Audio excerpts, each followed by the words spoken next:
Vincenzo's on a Wednesday night smelled like basil and expensive wine. I'd worked here long enough, 2 years this November, to know the rhythm of the place like my own heartbeat. The way candlelight caught on crystal glasses, the murmur of conversations that never quite rose above the jazz playing through hidden speakers, the weight of white linen napkins folded into perfect triangles. I preferred it this way. Quiet. Predictable. A place where I could move through my shift like water, noticed only when necessary. "Table 12 needs refills," Vanessa said as I passed the bar, her dark hair pulled into the severe bun management required. She'd been my anchor since I started here, the kind of friend who could read my mood from across a crowded room. On it. I wove between tables, smile fixed in place, the kind that said professional but not personal. It was a skill I'd perfected over months of practice, being present without actually being seen. The couple at table 12 barely glanced up as I poured water into their glasses, too absorbed in whatever anniversary or business deal had brought them to Chicago's South Side on a weeknight. My phone buzzed in my apron pocket. I didn't need to check it to know who it was. Tyler had called 47 times in the past week. 47. I'd counted because after the 30th, the number stopped feeling real and started feeling like evidence. Weeks blurred into a rhythm neither of them expected, the city turning pages for them while they learned how to breathe in the same sentence. 3 months since I'd ended it. 3 months of freedom that felt less like liberation and more like waiting for the other shoe to drop. "You okay?" Vanessa caught me on my next pass. Those sharp brown eyes missing nothing. "Fine." "That's the 3rd time you've checked your phone in an hour." Tyler found out where I work. Her expression hardened. "He came here?" "Not yet. But he's calling the restaurant line now. Left 6 messages with the hostess yesterday. Liv, you need to get a restraining order." I busied myself organizing menus that didn't need organizing. It's not that simple. It literally is that simple. You go to the police, you tell them your ex-boyfriend won't leave you alone. He hasn't actually done anything. Not technically. The words tasted like defeat. He just calls, shows up places. It's not illegal to exist in the same city. Vanessa opened her mouth to argue, then closed it as a customer approached the bar. We'd have this conversation again. We always did. And every time, I'd find new reasons why going to the police felt like escalation, like poking a sleeping animal and hoping it didn't wake up angry. Tyler and I had been together for 2 years. In the beginning, it felt like drowning in attention.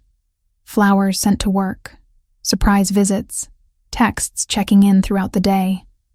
I'd mistaken intensity for devotion. By the time I realized the flowers came with questions about who I'd spoken to, the surprise visits were actually surveillance, and the check-in texts were demands for my location, I was already isolated. He'd carefully, methodically separated me from friends who didn't understand our connection. Made me quit the study group for my online design courses because those people are just distractions from us. The design courses. I'd started them 3 years ago, back when I still believed I'd escape waitressing and build something of my own. A studio, maybe. Freelance work that let me create instead of just serve. Now I studied in the early morning hours after shifts, fighting exhaustion, accumulating knowledge I had no energy to use. "Order up for your section," Marco called from the kitchen window. I delivered pasta to a family of 4, cleared plates from a business dinner, refilled wine glasses for a couple who looked too comfortable together to be married to each other. The routine was meditative, mindless in the way that let my thoughts spiral without actually having to feel them. Until I felt it, that prickle of awareness that came from being watched. He sat at the bar like he always did. Same stool, 3rd from the left, positioned where he could see both the entrance and the dining room.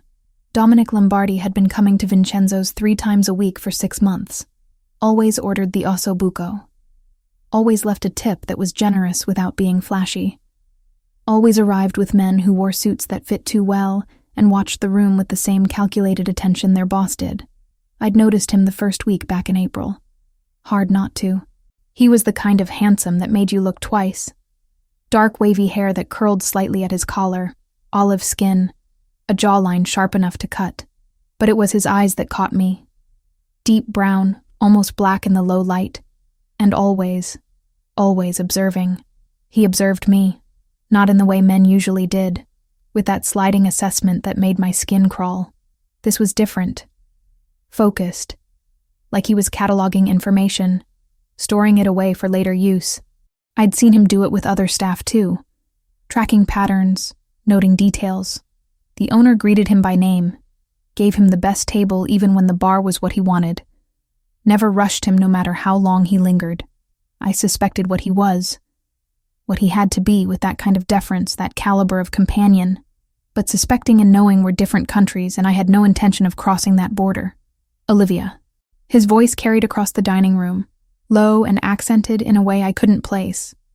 Italian, probably, given the restaurant's clientele and his name. I approached the bar, order pad ready, even though he never ordered anything beyond his usual.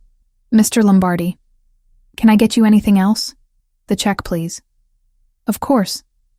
I'll have Vanessa. From you. Not aggressive. Not demanding. Just stated as fact. Vanessa stood 3 feet away, closer to the register, already reaching for the bill folder. She met my eyes, one eyebrow raised in a silent question I couldn't answer. Of course, I repeated, moving behind the bar to print his receipt. His credit card was black, heavy, the kind with no spending limit. I processed the payment with hands that wanted to shake but didn't, hyper aware of him sitting there, watching me work. You study design, he said. My fingers froze on the keyboard. What? Graphic design. You take online courses through Northwestern. Blood rushed in my ears. How did you... You mentioned it to another server, 3 weeks ago.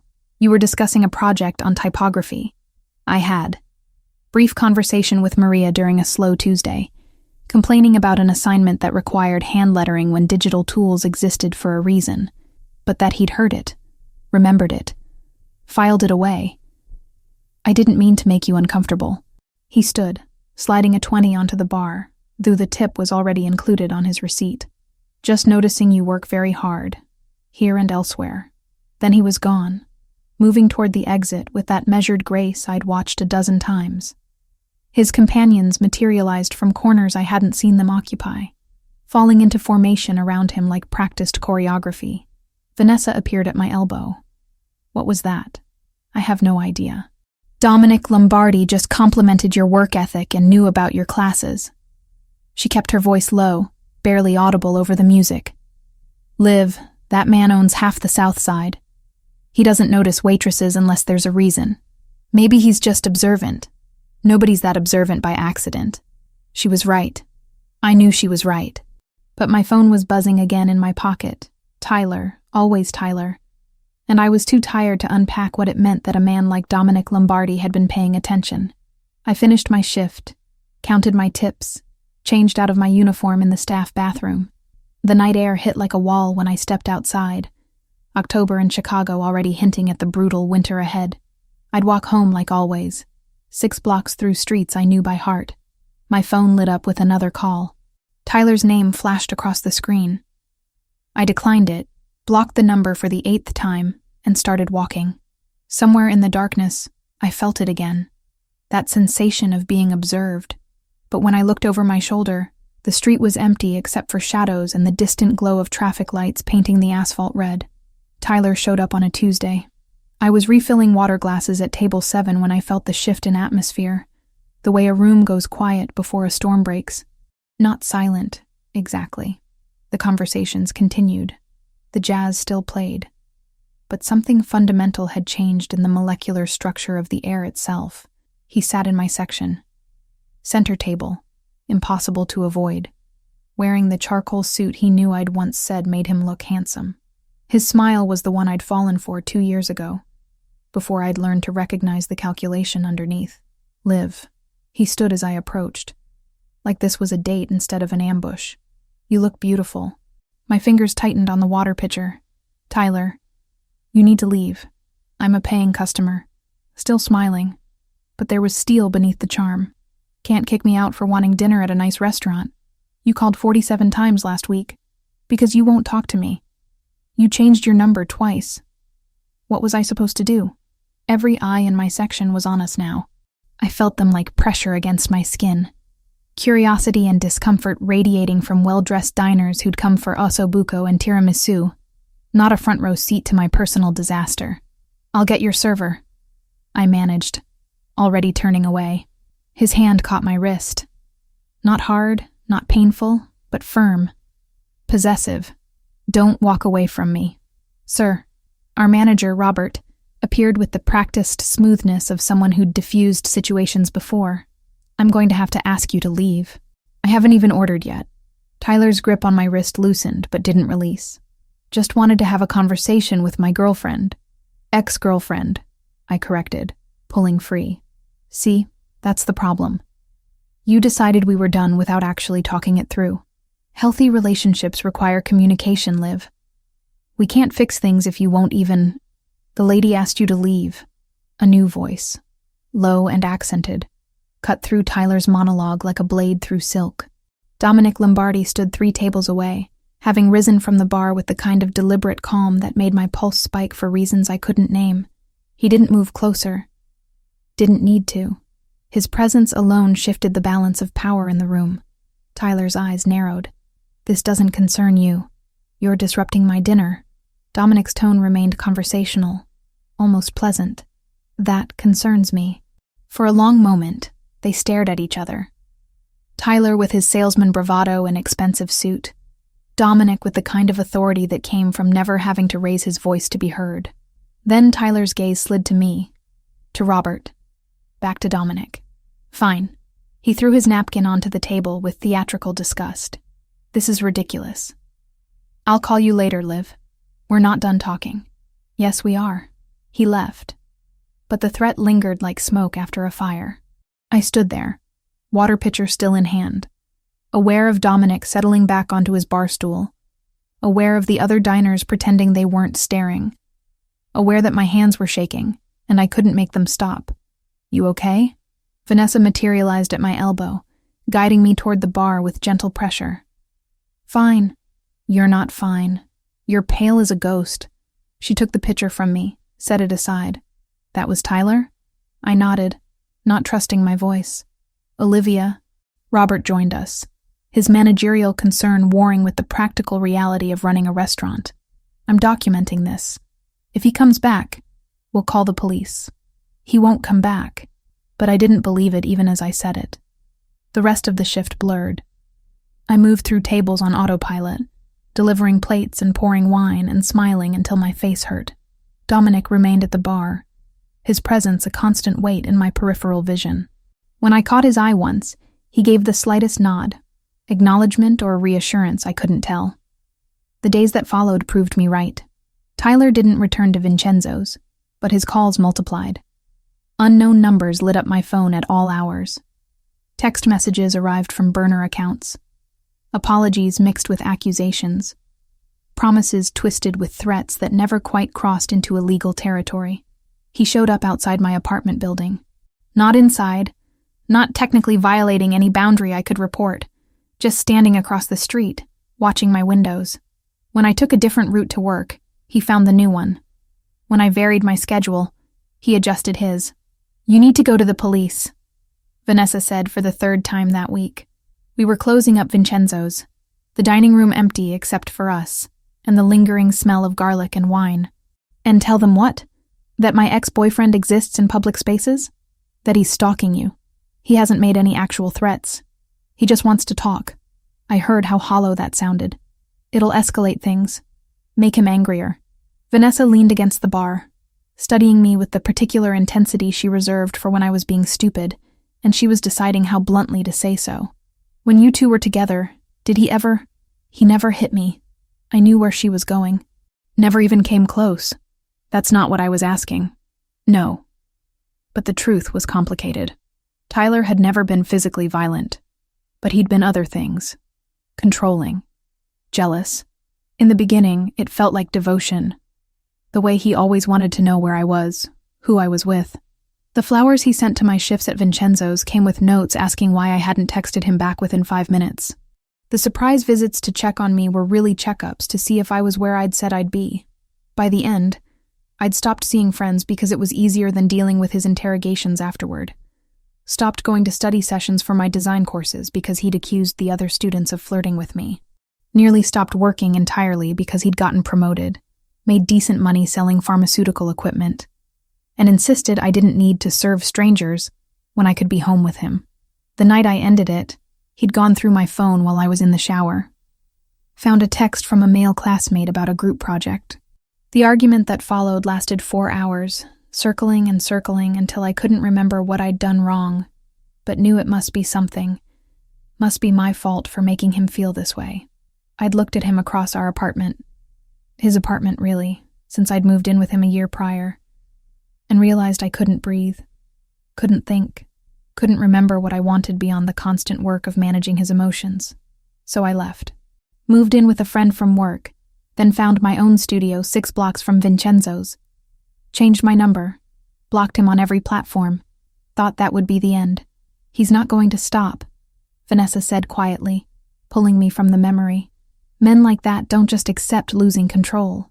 Thursday arrived with the particular cold that October in Chicago specialized in. Not winter yet, but close.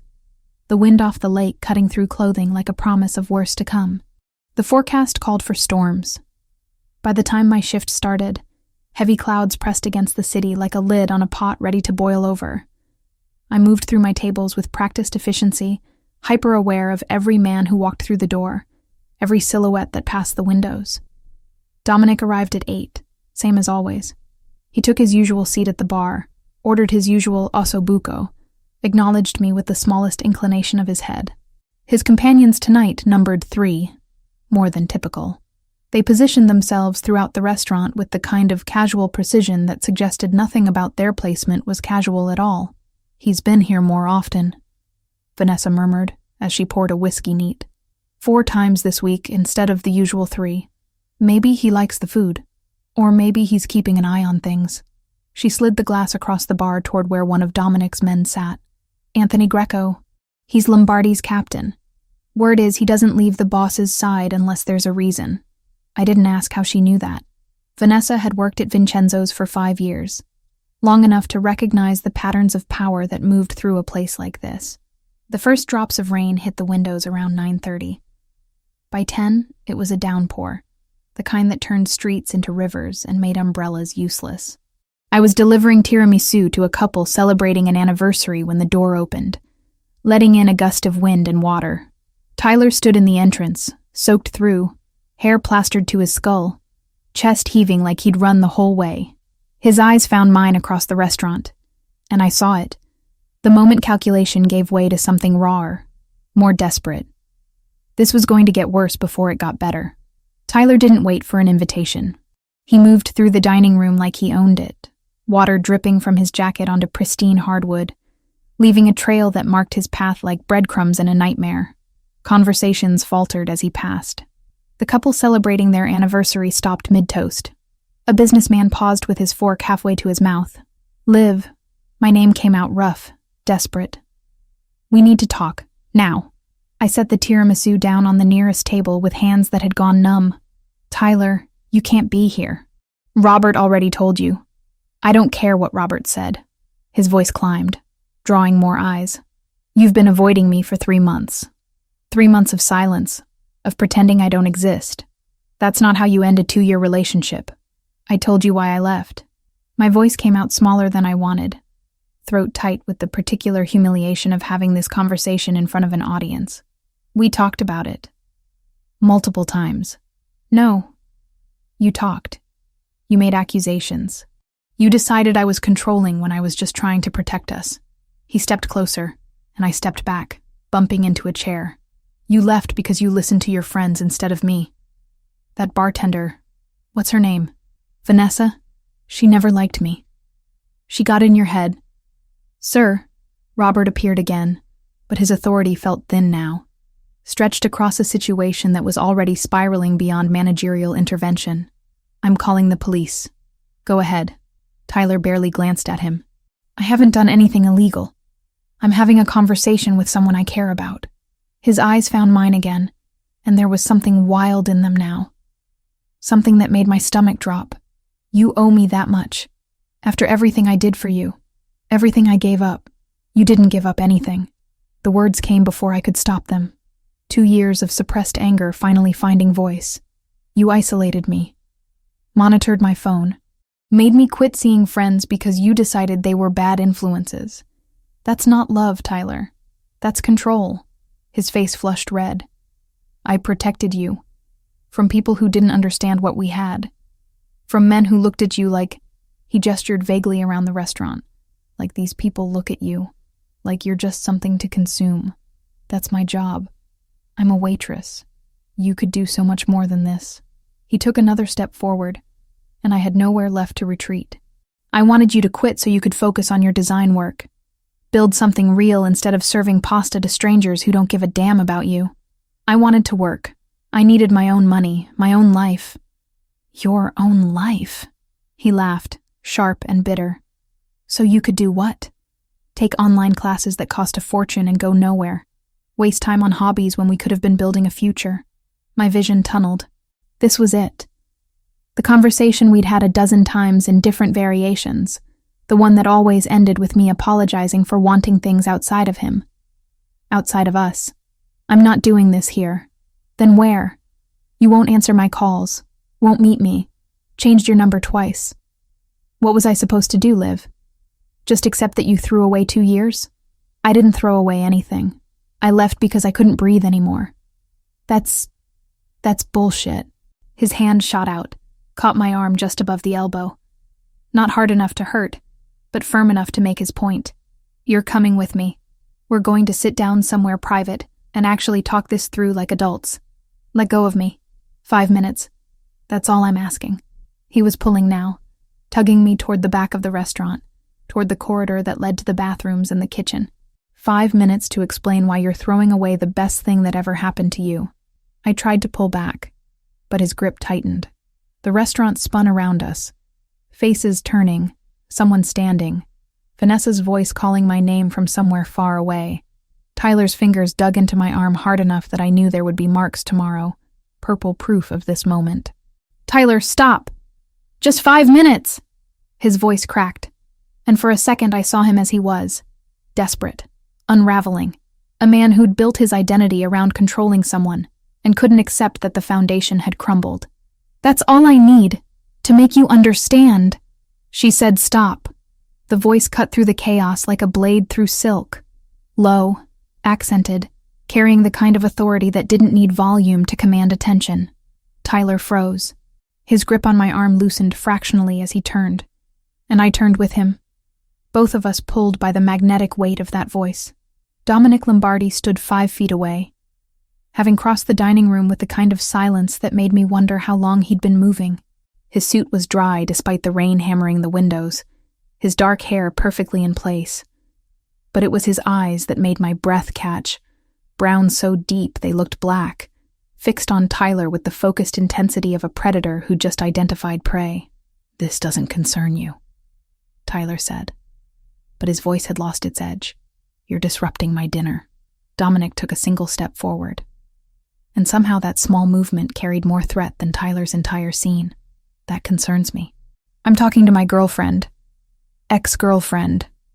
I found my voice, though it shook. He's my ex. Then she's asked you to stop. Dominic's tone remained conversational, almost pleasant, which made it more terrifying. You should listen. Tyler's hand was still on my arm, fingers curled into my flesh. I felt the moment his grip shifted from possessive to defensive, felt him calculate his options and come up short. This is between me and Liv. It's personal. Nothing is personal when you make it public. Dominic glanced at Robert, who stood frozen between intervention and self-preservation. Call the police. File a report. Get this gentleman's identification for the record. That's not necessary, Tyler started. It is. Not a suggestion. A statement of fact. You've assaulted someone in my establishment. That has consequences. I didn't assault anyone. I just wanted to talk. But Tyler's hand dropped from my arm, finally, fingers releasing with visible reluctance. I stumbled back, caught myself on a chair. My arm throbbed where he'd gripped it, and when I looked down, red marks were already blooming into something darker. Dominic saw it. I watched his expression shift. Not dramatically, just a tightening around his eyes. A subtle change in the set of his jaw that nonetheless communicated volumes. When he looked at Tyler again, something had changed in the atmosphere between them, like the pressure drop before a storm breaks. "You should leave," Dominic said quietly. "Now, before this becomes something you regret more than you already will." For a long moment, Tyler stood there, wet and humiliated, looking between Dominic's calm authority and my silence. Then he turned to me one last time. "This isn't over, Liv. We're not done." "Yes, we are." "No." He shook his head, water droplets flying. "You don't get to decide that unilaterally. Relationships are about two people. You don't get to just quit." "Sir." One of Dominic's companions appeared, the one Vanessa had called Anthony Greco. Tall, silver-threaded hair, moving with the same controlled precision as his boss. "The door's this way." Another man materialized on Tyler's other side, not touching him, not threatening overtly, just present in a way that made the choice clear. Leave willingly or be removed. Tyler's face went through several expressions: anger, humiliation, defiance, defeat. Finally, he settled on injured dignity. "Fine, I'll go. But this conversation isn't finished. You can't avoid me forever." He left, flanked by Dominic's men, dripping water and wounded pride in equal measure. The door closed behind them, and the restaurant exhaled collectively, conversations resuming in hushed tones. I stood there, trembling, staring at the red marks on my arm that were darkening by the second into something that would be purple by morning. My throat felt tight, my chest constricted, like I couldn't quite remember how to breathe normally. "Olivia," Dominic's voice, gentler now. "Let me see." I looked up to find him standing close. Not crowding, not threatening, just present in a way that felt solid and grounding. He gestured to my arm, and I extended it without thinking. Watched his fingers hover over the marks without touching. That will bruise. Not a question. An observation. "I'll be fine." "No." He lifted his gaze to mine, and I saw something there that made my pulse spike for reasons that had nothing to do with fear. "You won't be. Not until he understands there are consequences. It's worth everything." The intensity in his voice stopped my protest. "No one touches you like that. Not in my restaurant, not in my territory, not while I'm breathing." The weight of those words settled over me like a blanket, suffocating and comforting simultaneously. He wasn't asking my permission, wasn't negotiating, simply stating how things would be in his world, where his word was law and violations came with prices. I should have been frightened, should have been calculating escape routes and polite ways to decline protection I hadn't asked for. Instead, I felt something loosen in my chest, some tension I'd been carrying for 3 months finally releasing. "Thank you," I whispered. He nodded once, then turned to Robert. "She's done for the night. Pay her full shift, and get those police here to document this. I want a paper trail." Then he was moving back to the bar, his companions falling into position, the restaurant returning to its careful illusion of normalcy. Only Vanessa remained, pulling me into a hug that smelled like citrus and safety. "Holy shit," she breathed against my hair. "Dominic Lombardi just defended you like you were his own." "I know. Do you? Because that man doesn't involve himself in staff drama. Ever. He just made you his business, Liv. That's not nothing." I knew. God help me, I knew. And the most terrifying part was how much I wanted it to mean something.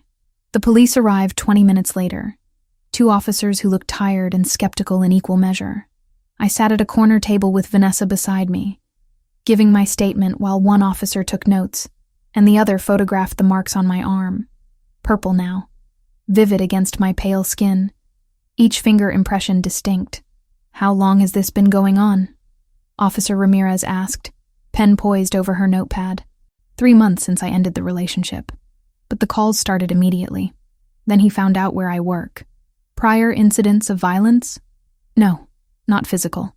I wrapped my arms around myself, suddenly cold despite the restaurant's warmth. He was controlling, jealous. But he never hit me. Emotional abuse? The way she said it, not a question, recognition, made my throat tight. I guess. Yes. She exchanged a glance with her partner. "You need a restraining order. What happened tonight constitutes assault. The marks on your arm, the witnesses. She gestured around the restaurant where several diners had provided statements. You have a strong case. Will it actually stop him? It creates legal consequences if he violates it. Not a yes, not a promise, just reality wrapped in bureaucratic language. We'll file the report tonight. You can petition for a temporary order tomorrow morning. I'll include my recommendation. They left with their paperwork and photographs, and I sat there feeling hollowed out, scraped clean of whatever reserves had gotten me through the confrontation. The restaurant had mostly emptied, just a few lingering tables, and Vanessa closing out the register, and Dominic, still at the bar, nursing what looked like the same whiskey he'd ordered an hour ago. You should go home, Vanessa said gently. I'll finish up here. I can help. Liv. She squeezed my hand. Go. You've had enough for one night. I changed in the bathroom, trading my uniform for jeans and a burgundy sweater that had seen better days. My reflection looked washed out. Eyes too wide, purple marks visible even through the concealer I'd hastily applied. I looked like a victim, which I supposed I was, even if I hated the word. When I emerged, Dominic was waiting near the door, jacket on, car keys in hand. I'll take you home, he said. Not a question, not a demand. Just a statement of how things would be. You don't have to. It's raining. You live 6 blocks away. You just filed a police report against a man who knows your routine. His eyes met mine, dark and steady. Humor me. The SUV was warm and leather-scented, rain drumming against the roof in a rhythm that should have been soothing, but only made me more aware of the enclosed space, of Dominic behind the wheel, of the 2 men in the back seat who hadn't been introduced, but radiated the same controlled danger as their boss. How long were you together? Dominic asked as he pulled into traffic. 2 years. And he's been harassing you for 3 months since you ended it. He calls it trying to fix things. Says I gave up too easily. Didn't give him a chance to change. Did he need to change? The question caught me off guard. Not whether I was overreacting, whether I'd tried hard enough, whether maybe I'd been too sensitive. All the things Tyler had asked. Just a simple acknowledgement that if change was necessary, the problem existed. Yes. My voice cracked. He monitored my phone, got angry when I talked to male classmates about school projects, made me quit seeing friends because he decided they were bad influences. I thought it was because he loved me so much, you know? That level of attention felt like devotion at first. It's called control. Dominic's hands tightened fractionally on the steering wheel. Men who love you want you to grow. Men who own you want you to shrink. The truth of that settled into my bones, heavy and undeniable. I should have left sooner. You left. That's what matters. We pulled up to my building, a shabby walk-up that had been cheap enough to afford on my own. Security door that hadn't worked since the 90s. No doorman, no cameras. It looked especially grim in the rain, water streaming from a broken gutter, graffiti visible on the brick despite the darkness. Dominic killed the engine. I'm walking you up. That's really not... He was already out of the car, opening my door before I finished protesting. I climbed out into the rain, and he stayed close as we crossed to the entrance. Close enough that I felt the heat of him. The solid presence that somehow made the night feel less threatening. The stairs smelled like mildew, and someone's burned dinner. I climbed to the 3rd floor with Dominic behind me, hyper-aware of him in my space, in my building, seeing the poverty I worked so hard to escape from every day at Vincenzo's, where everything was beautiful and expensive and other people's. This is me. I stopped at 3B, keys already in hand. He waited while I unlocked the door, then reached into his jacket and produced a business card, thick stock, embossed lettering, a phone number but no name. My direct line. If he shows up, if you feel unsafe, anything, you call me immediately. Mr. Lombardi, I can't ask you to. You're not asking. I'm offering. His gaze held mine, intense enough that I had to remind myself to breathe. What happened tonight was unacceptable. It won't happen again. You can't know that. Yes, he said quietly. I can, because I don't tolerate men who hurt women in my territory. And you're in my territory now, Olivia, whether you realize it or not. He left before I could respond, disappearing down the stairs with footsteps that barely made sound. I stood in my doorway, card in hand, feeling like I'd just been claimed in some fundamental way I didn't fully understand, but couldn't bring myself to reject. The next morning, I filed for a temporary restraining order. The clerk was efficient, the judge perfunctory, and by noon I had a piece of paper that said Tyler Morrison had to stay 100 yards away from me at all times. It felt simultaneously powerful and worthless, a legal shield that was only as strong as Tyler's willingness to obey it. He violated it that same night. I was walking home from a late shift, stupid I knew, but Vanessa had been sick and I'd covered for her when I saw him. Across the street from my building, just standing there in the glow of a streetlight like he had every right to occupy that space. Liv. He started toward me the moment I appeared, and panic spiked through my chest so hard I couldn't breathe. The card. Dominic's card was in my pocket. I fumbled for my phone with shaking hands, nearly dropped it, managed to pull up the number and hit call. It rang once, twice, then his voice, sleep-rough and alert simultaneously. Olivia, he's here. Outside my building. He's not supposed to be here, there's a restraining order, but he's... Stay where you are. Don't approach him. Don't engage. I'm sending someone. Dominic. 15 minutes. Can you stay safe for 15 minutes? Tyler was crossing the street now, moving with that determined stride I remembered too well. I don't know. Go into the bodega on the corner. Stay around people. I'll be there soon. I ran, literally ran the half block to the corner store, stumbled inside, while the owner looked up from his magazine with startled concern. Tyler followed, stopping at the door but not entering, just standing there watching me through the glass like a predator waiting for the herd to scatter. 11 minutes. That's how long it took for the black SUV to arrive, sleek and menacing, double parking with the kind of confidence that said traffic laws were suggestions. Anthony Greco stepped out, silver hair gleaming under streetlights, moving with lethal grace, and approached Tyler with purpose. I couldn't hear the conversation through the glass, but I saw Tyler's face go from defiant to pale, saw him take a step back, then another. Anthony pulled something from his jacket. Not a weapon, a phone, and handed it to Tyler. Tyler listened to whatever was said through that phone, and the color drained from his face entirely. He left, just turned and walked away like he'd been released from strings, disappearing into the night. Anthony retrieved his phone, glanced toward where I stood in the bodega, gave the slightest nod, then returned to the SUV and drove away. My phone buzzed. Text from Dominic's number. You're safe. He won't be back tonight, but he came back. Not that night, but the next week. And the week after. Always careful to stay just beyond the legal distance. Always watching. Always there. And every time, like clockwork, someone from Dominic's crew would appear. No confrontation, no violence, just presence.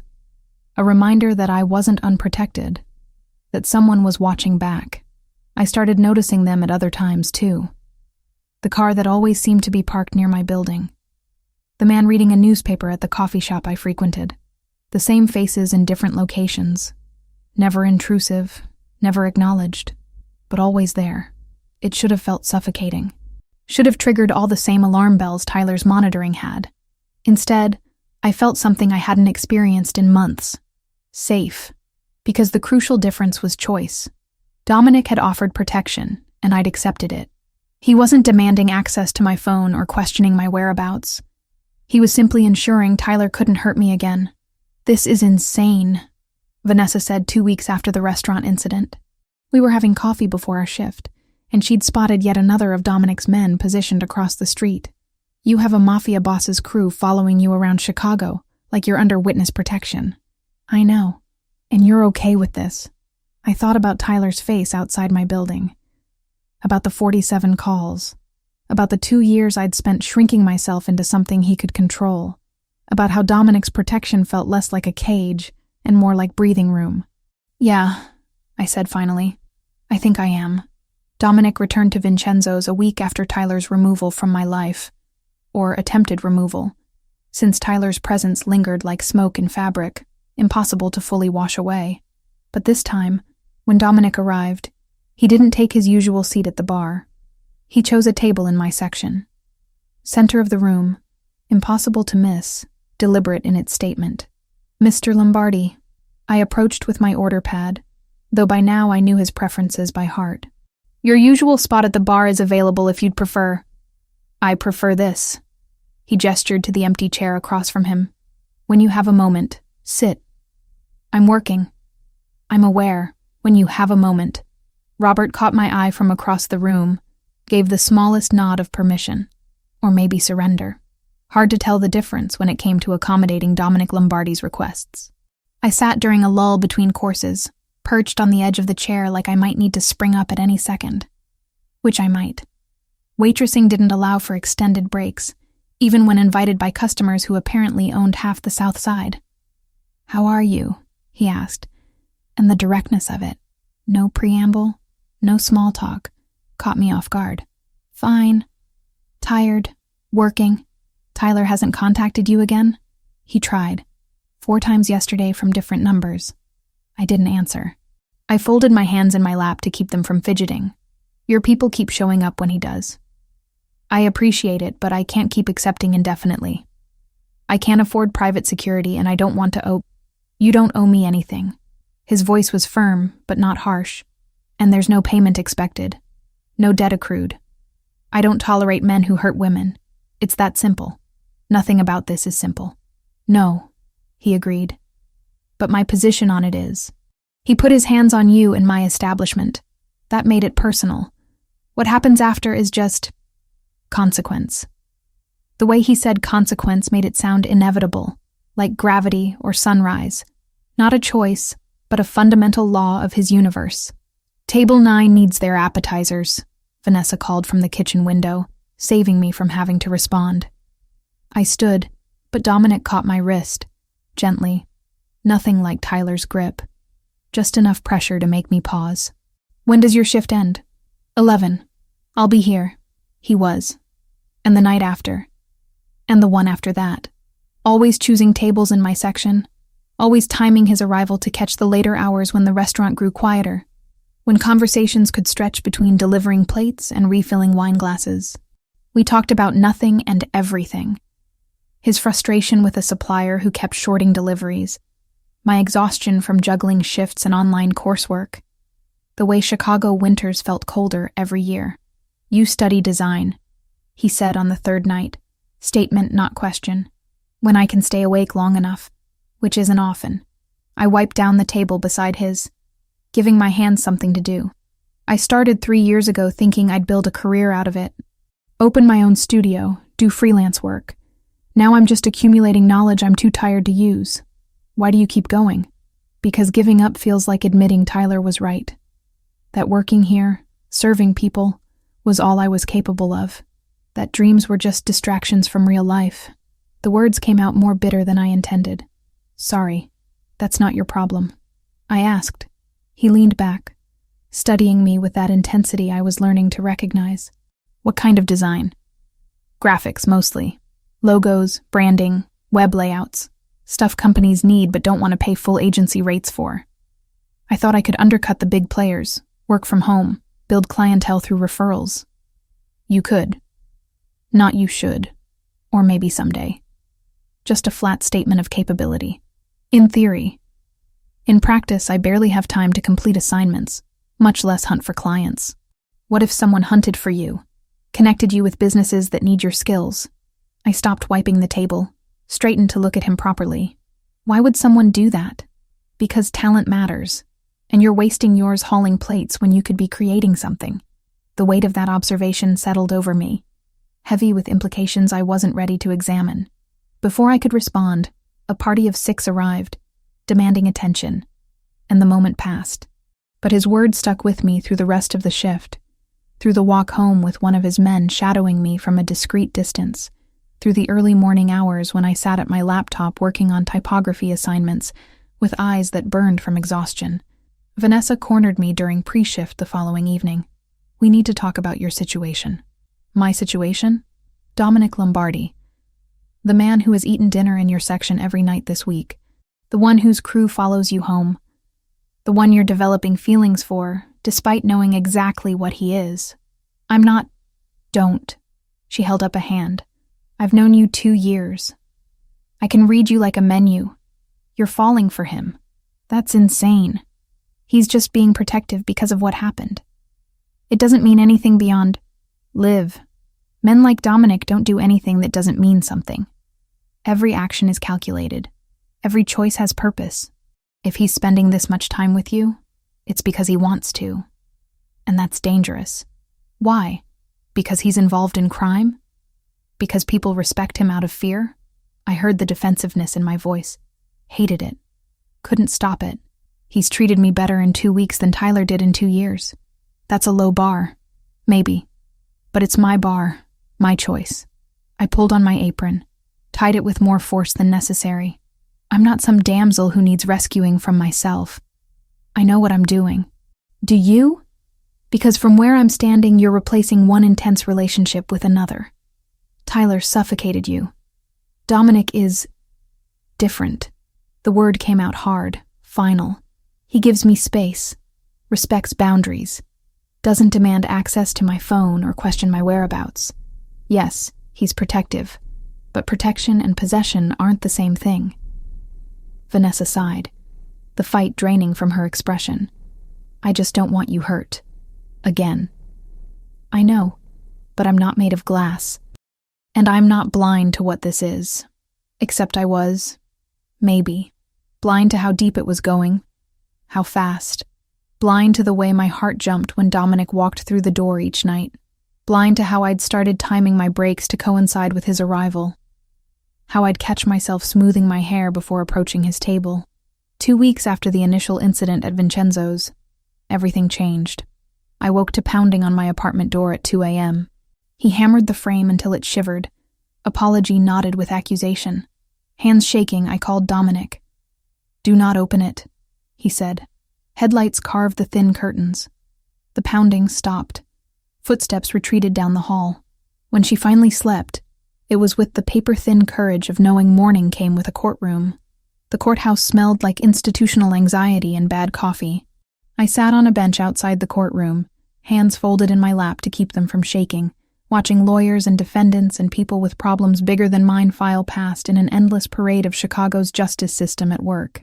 "You ready?" Dominic appeared beside me, settling onto the bench with the kind of ease that suggested courthouses were just another Tuesday for him.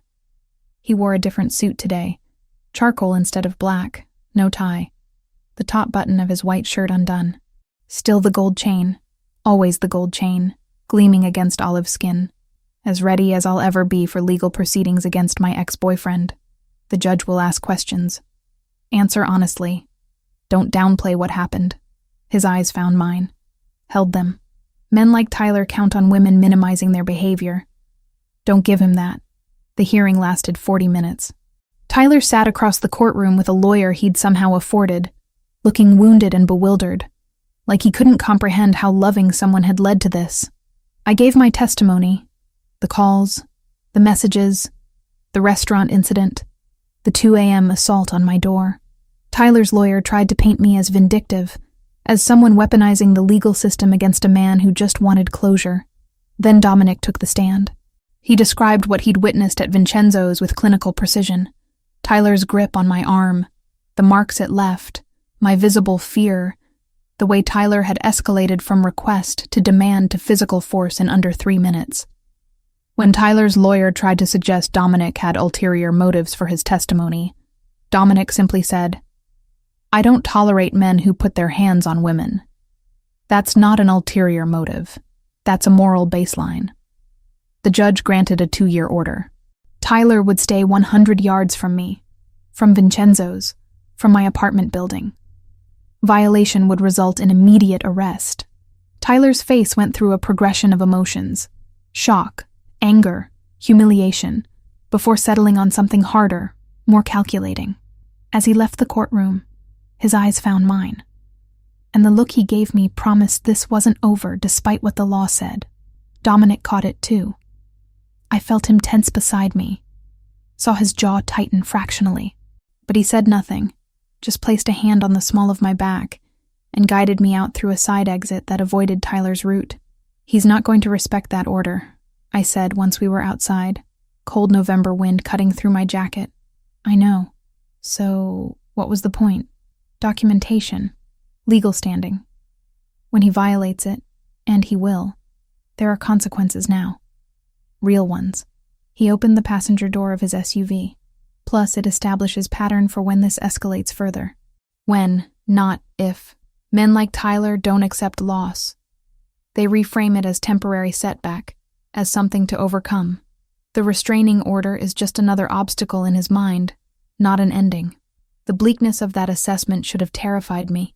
Instead, I felt strangely calm, like finally someone was being honest about the situation, instead of offering platitudes about how the legal system would protect me.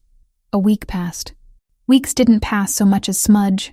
Work shifts bleeding into cold mornings. Her phone finally quiet. Safety arriving in layers thin as tissue. By the time the city exhaled, she had stopped flinching at shadows and started noticing the light again. Then another. Weeks didn't pass so much as smudge. Work shifts bleeding into cold mornings. Her phone finally quiet. Safety arriving in layers thin as tissue. By the time the city exhaled, she had stopped flinching at shadows and started noticing the light again. Tyler didn't call, didn't appear outside my building, didn't materialize at Vincenzo's during my shifts. The silence felt more ominous than his constant presence, like waiting for thunder after seeing lightning. He's planning something, I told Vanessa during a quiet Wednesday afternoon. This isn't like him. Giving up. Maybe Dominic's protection actually worked.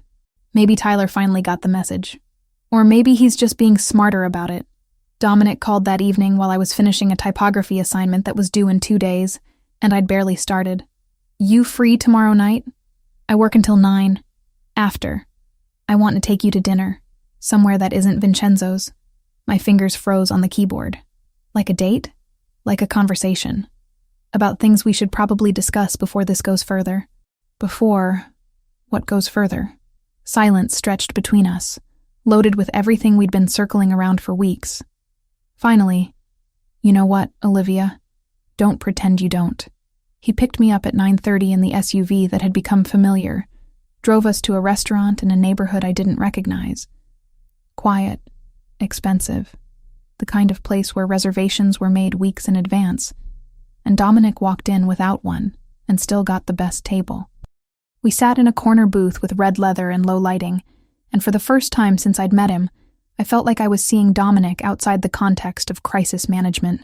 Tell me about your family, he said after we'd ordered. Not much to tell. Only child. Parents divorced when I was 12. Dad remarried, moved to Arizona.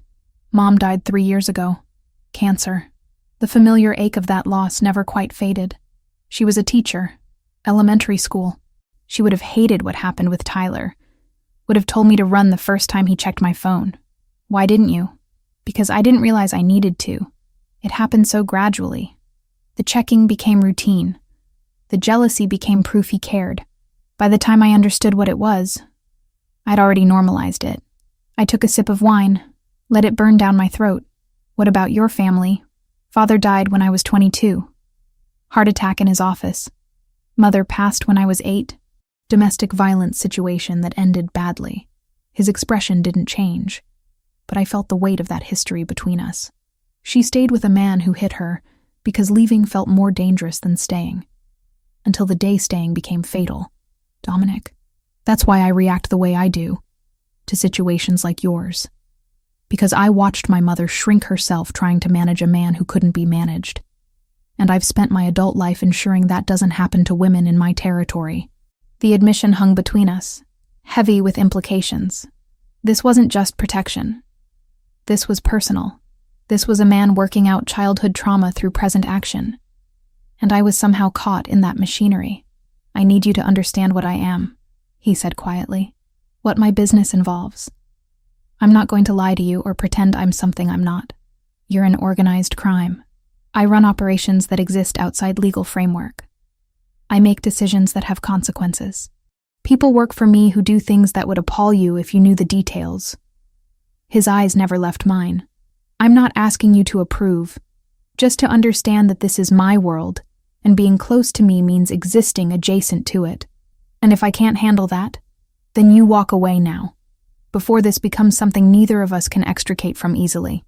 I should have walked.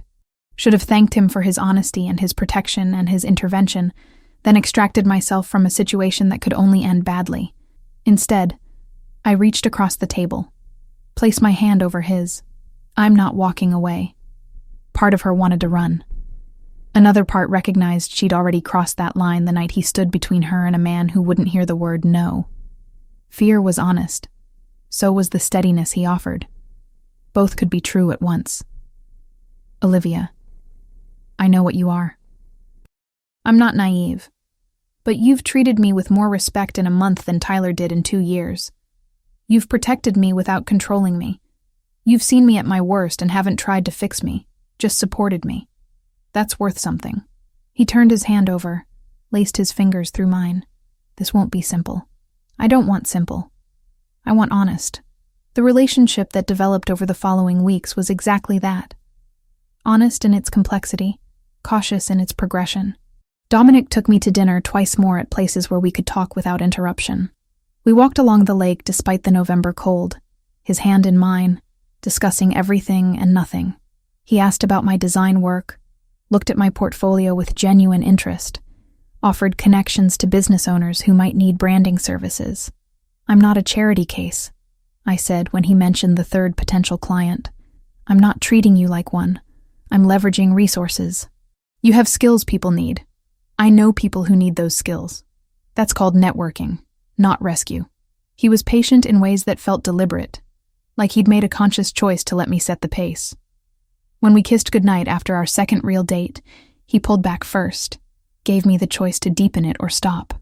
When I invited him up to my apartment for coffee that actually meant coffee, he came but left before midnight, respecting boundaries I'd barely articulated. You're different with her, I heard Anthony tell him one night at Vincenzo's when I was closing out my register. They didn't know I could hear them from the bar. Softer. More human. She makes me want to be, Dominic replied. 4 weeks after the initial incident at the restaurant, Tyler vanished. I didn't notice immediately. His absence had become the new normal, his threats morphing into background radiation I'd learned to live with. But when I mentioned to Vanessa that I hadn't seen or heard from him in over a week, she gave me a look I couldn't quite interpret. About that, she said slowly. Amy from the coffee shop said she heard Tyler moved. Like, out of state moved. Took a job in Minnesota or Michigan or somewhere that starts with M. When? Last week? Maybe the week before. She said his coworkers at the pharmaceutical company were surprised. He just quit without notice, packed up, disappeared. I absorbed this information, turned it over in my mind. Did Dominic have something to do with that? Do you want to know? I considered. If Dominic had intervened, it meant Tyler was gone because someone with power had made him go. If Tyler had left on his own, it meant he'd finally accepted defeat. Either way, the result was the same. I could breathe without checking over my shoulder. No, I decided. I don't want to know. Vanessa squeezed my shoulder, understanding more than I'd said. That evening, Anthony found me during my break, cornered me in the staff area with an expression that suggested this wasn't social. We should talk. About Dominic, you, what this is becoming. I crossed my arms, suddenly defensive. I'm not sure that's your business. It's my business when my boss starts making decisions based on personal feelings instead of strategic advantage. It's my business when someone I care about is getting attached to a woman who might not understand what that attachment means. He leaned against the wall, studying me. He's serious about you. More serious than I've seen him about anyone. That changes things. Changes them how? Makes you a target. Makes you leverage. Makes you the thing people use to hurt him if they want to cause damage. His voice was matter of fact, not cruel. That's the reality of caring about someone in our world. Your safety becomes his vulnerability. So what, I should leave? Save him from being vulnerable. I'm saying you should know what you're signing up for. The protection, the attention, the way he looks at you. It comes with weight. Can you handle that weight? Are you prepared for what being his means? I thought about Tyler's obsession, about how love had twisted into possession, about chains disguised as devotion. Then I thought about Dominic asking permission before kissing me, about the space he gave me to choose, about protection that came with autonomy instead of control. I don't know, I admitted, but I know I want to try. Anthony nodded once, seemingly satisfied. Then hold on tight. It's going to get complicated. He was right. It already was complicated. But standing there in the staff room of an Italian restaurant, thinking about a man who'd stepped into my chaos and offered steadiness instead of more storms, I realized complicated was exactly what I wanted. Weeks blurred into a rhythm neither of them expected, the city turning pages for them while they learned how to breathe in the same sentence. 2 months after that first honest conversation over dinner, I woke in Dominic's bed, with December sunlight streaming through floor-to-ceiling windows that overlooked a city I was learning to see differently. His property wasn't what I'd expected. Not ostentatious, not dripping with wealth like some mobster stereotype. Just clean lines, expensive taste, and windows that let in so much light it felt like living inside a photograph. "You're staring," Dominic said without opening his eyes, one arm draped across my waist, pulling me closer against the warmth of him. "Just thinking. About? How different this is from what I imagined my life would look like at 25. He opened his eyes then, those dark brown irises catching the morning light. Better or worse?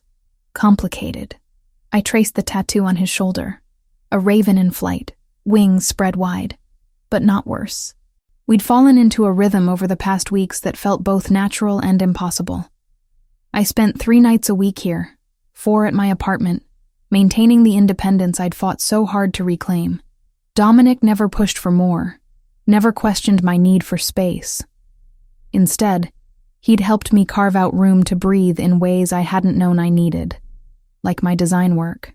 2 weeks ago, he'd connected me with a small business owner who needed a logo rebrand, then another who wanted website graphics, then a third. Suddenly I had a portfolio of paid work, not just class assignments, and the dream of freelancing felt less like fantasy and more like foundation. "I talked to Robert yesterday," I said, sitting up against the headboard. "Asked about reducing my shifts at Vincenzo's." Dominic propped himself up on one elbow, attention fully focused. What did he say? That he'd been expecting it. Offered me 3 shifts a week instead of 5. Evenings only, so I have mornings and afternoons for design work. The relief I'd felt hearing those words hadn't faded. I can actually do this. Build something that's mine. You could have done it without me. Maybe. Eventually. But you gave me permission to prioritize it. To believe it was worth prioritizing. I ran my fingers through his hair, dark and slightly curled from sleep. Tyler would have called it a distraction. Would have found reasons why it was impractical, or selfish, or whatever excuse justified keeping me small. I'm not Tyler. I know. That's the point. We had coffee on the terrace despite the cold, wrapped in blankets while watching Chicago wake up below us. This was my favorite part of staying here, the quiet moments before the world demanded his attention, before he became the man who commanded territory and loyalty and fear in equal measure. "There's something I need to tell you," Dominic said, setting his cup down with careful precision that immediately put me on alert. "Situation's developing. Cartel del Golfo trying to push into my territory. They've been testing boundaries, making moves that suggest escalation." My stomach dropped. "How dangerous?" "Potentially very. They're not subtle operators. More violent, less strategic than groups I usually deal with." He took my hand, thumb tracing circles on my palm. "I want you somewhere secure until it's resolved. My compound outside the city is—" "No. Olivia, I'm not running every time there's danger. If I do that, I'll never stop running. Your world is dangerous by nature. There will always be another threat, another situation, another reason to hide." I pulled the blanket tighter, more against his words than the cold. "I can't live like that. I'm trying to keep you safe." "I know, but there's a difference between reasonable precautions and putting me in a cage, even a gilded one. Tyler wanted me safe too. Safe meant isolated, controlled, monitored. I won't go back to that." Frustration flickered across his face. Quickly controlled but visible. "This isn't the same. I'm not trying to control you. I'm trying to ensure you don't get hurt in crossfire that has nothing to do with you. Everything to do with you has something to do with me now. That's how this works." I set my own cup down, met his eyes directly. I'll accept reasonable security. Extra guards, different routes home, whatever makes strategic sense. But I'm not disappearing from my life because other criminals are making yours complicated. We argued for an hour, voices rising then falling, neither of us willing to bend completely. Finally, we found compromise. Enhanced security protocols, limited public exposure during high-risk periods, but I kept working, kept living, kept existing as myself instead of someone's protected asset. "You're stubborn," he said. But there was something like respect underneath the exasperation. "You're overbearing. Only when people I care about are in danger. Then I guess you're going to be overbearing a lot. Because danger seems to be your default setting." He kissed me then, hard and desperate, like he could somehow transfer his protection through contact alone. When we broke apart, both breathing hard, he rested his forehead against mine. "If something happens to you because I couldn't keep you safe, then we'll deal with it. Together. Not with me locked away somewhere waiting for permission to live again." 3 days later, they tried to take me. I was leaving Vincenzo's through the back entrance. Stupid, I knew, but it was the quickest route to where one of Dominic's men waited with the car. The alley was dark, trash bins creating shadows deep enough to hide threats I should have anticipated. They came from both sides. 2 men, moving with military precision, blocking my path forward and back. I opened my mouth to scream, but a hand clamped over it, arm around my waist, lifting me off the ground. She hadn't realized Dominic's men had layered the block. One in the idling car, one on the rooftop, another posted at the mouth of the alley. Quiet geometry meant to buy her seconds if anyone tried to take them. Gunfire erupted. Not from my attackers. From the rooftop. From the car that suddenly screamed into the alley. From positions I hadn't known were occupied but apparently had been all along. The man holding me dropped, his grip loosening as blood bloomed across his shoulder.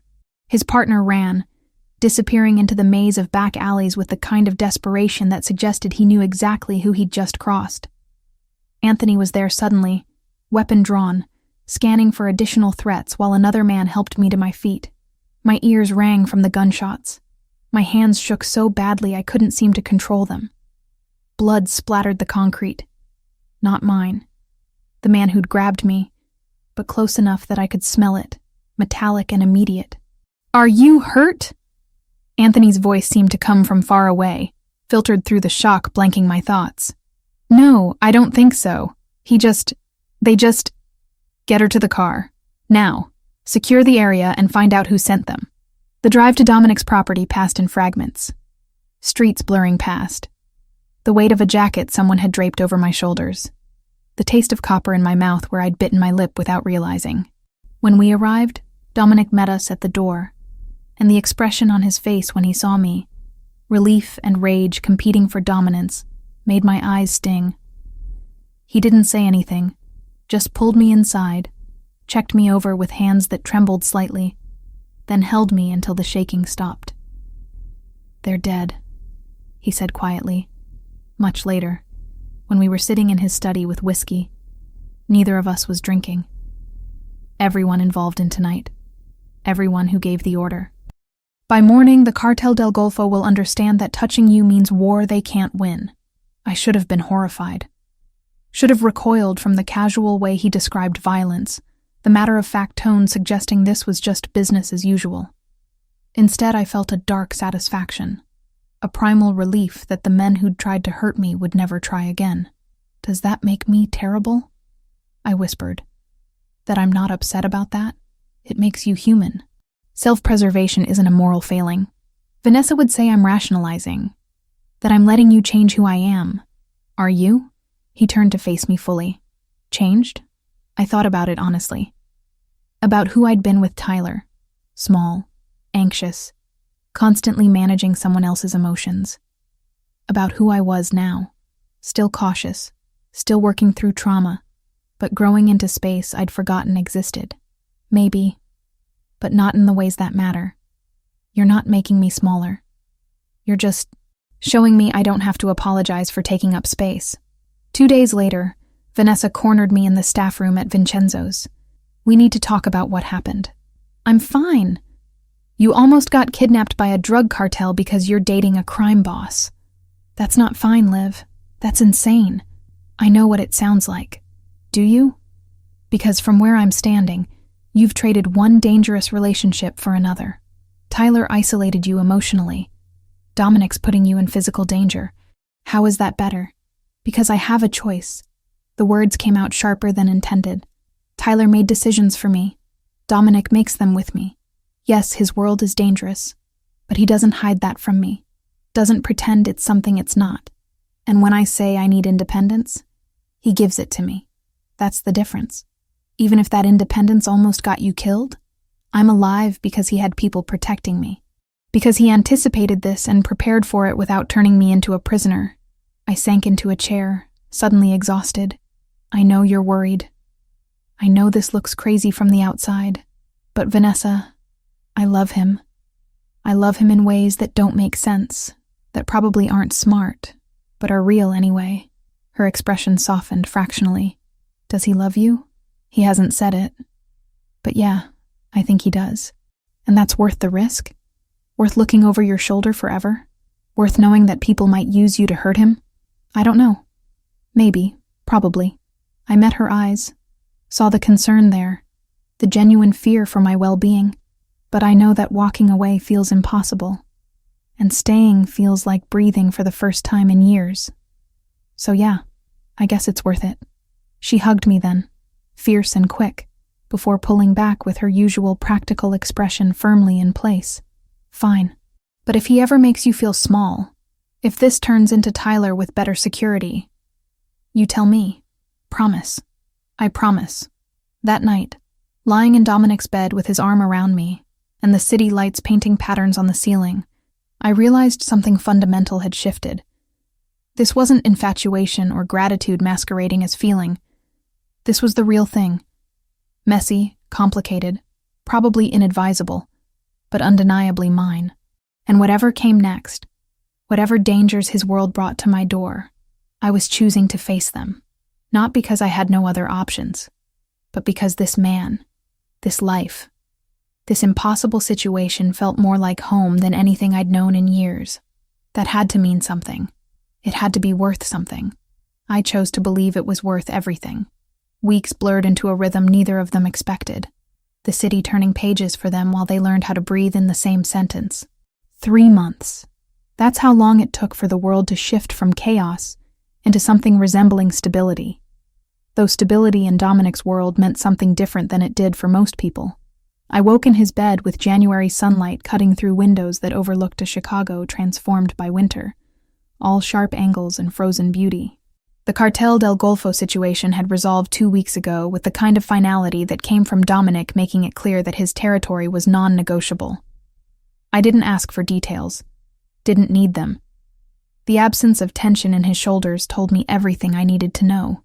"Coffee's ready," he said from the doorway, already dressed in dark slacks and a white shirt, gold chain catching the light.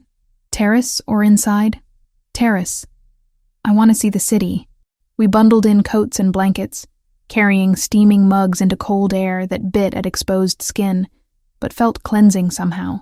Chicago spread below us like a promise, messy and beautiful, and mine in ways it hadn't been 3 months ago, when I'd been just a waitress trying to escape an ex-boyfriend's obsession.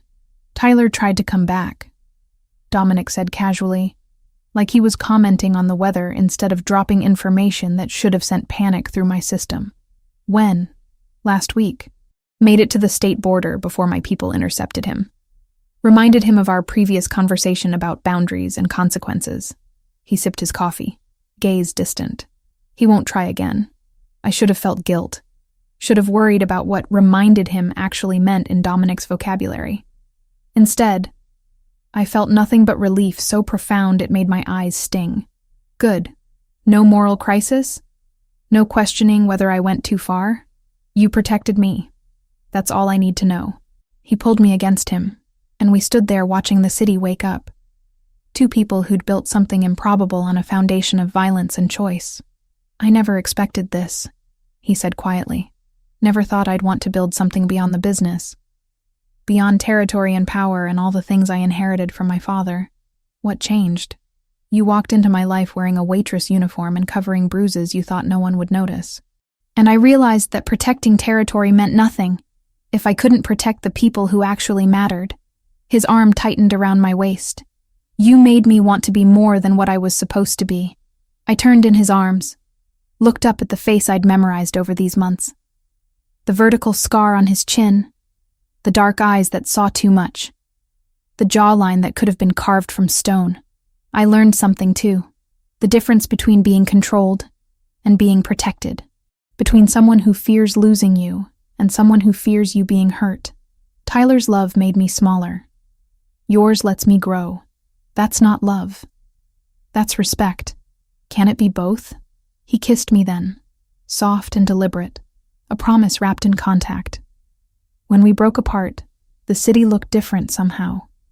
Brighter, more forgiving, like it had been holding its breath and could finally exhale. My phone buzzed with a text from my newest client, asking about mock-ups I'd promised for Friday. 2 weeks ago, I'd officially launched Mitchell Design. Just me, a laptop, and the portfolio I'd built over 3 months of late nights and coffee-fueled creativity.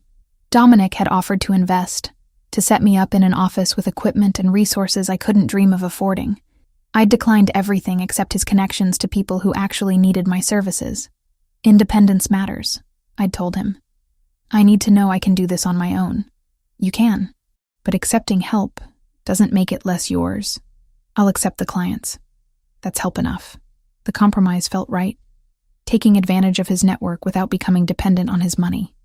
3 paying clients so far, with 2 more consultations scheduled for next week. It wasn't stable income yet, but it was mine in ways Vincenzo's never could be. Speaking of which, I had a shift tonight. 3 evenings a week now instead of 5 full days, the reduction negotiated last month when Robert had looked at my request and simply nodded, like he'd been expecting it. "You're wasting talent here," he'd said. "Go build something." Around noon, Vanessa texted asking if she could stop by. I met her at a coffee shop halfway between Dominic's property and my apartment, the one I still technically maintained but rarely stayed in anymore. She arrived looking skeptical, arms crossed in that particular way that meant she'd been building arguments all morning. "So," she said without preamble, settling into the chair across from me, "you're living with him now." "Most of the time. I still have my place. For appearance's sake? For choice. So I remember I can leave if I need to." I wrapped my hands around my latte, letting the warmth seep into my fingers. "I know how this looks. Believe me, I know. But Vanessa, I'm happy. Genuinely, surprisingly happy. With a man who kills people for a living. With a man who treats me like an equal instead of a possession. Who encourages my work instead of belittling it. Who gives me space to breathe instead of demanding I suffocate beside him." I met her eyes, needing her to understand. Tyler called it love while making me smaller. Dominic doesn't call it anything, but he makes me bigger. That's the difference. She sighed, resistance crumbling. "I just don't want you hurt. Again. I know. But I'm not some damsel who stumbled into this blind. I made a choice with open eyes. Maybe it's the wrong one. Maybe it'll end badly. But right now, in this moment, it's exactly where I want to be. Then I'm happy for you." She reached across the table, squeezed my hand. "But if he ever treats you the way Tyler did, you call me immediately. No excuses, no rationalizations. Deal? Deal." That evening, I dressed for my shift in jeans and the burgundy sweater that had become my favorite, pulled my hair into a ponytail that made me look younger than 25. The routine was familiar now.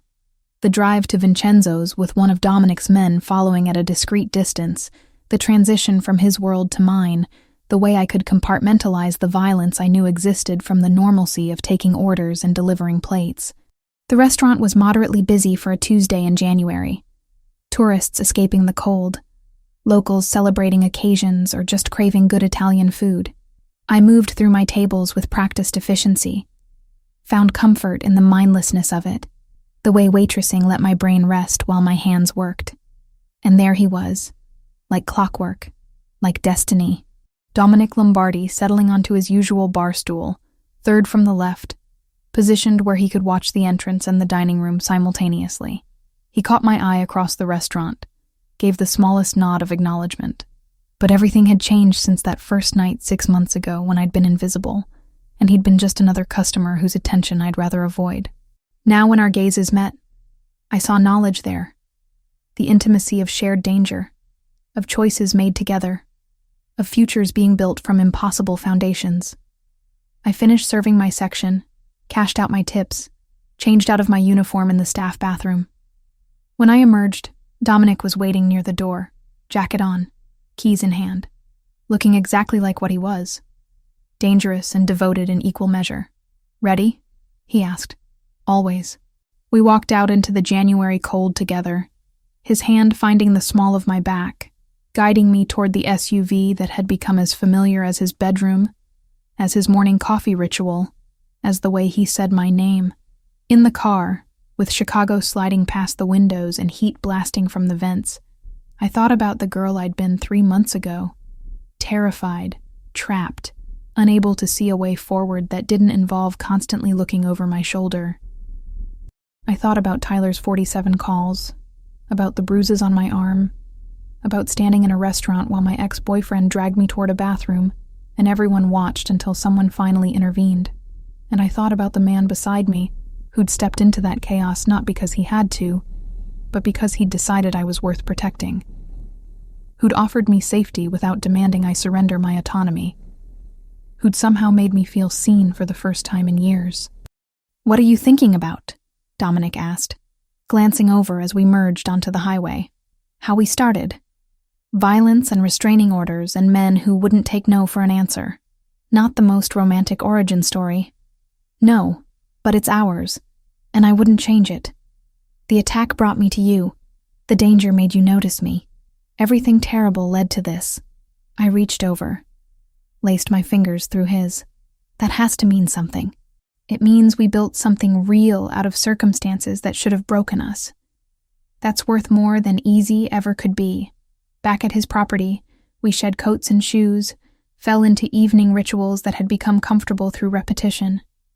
I worked on client mock-ups while he handled business calls in his study, the soundtrack of our separate lives running parallel.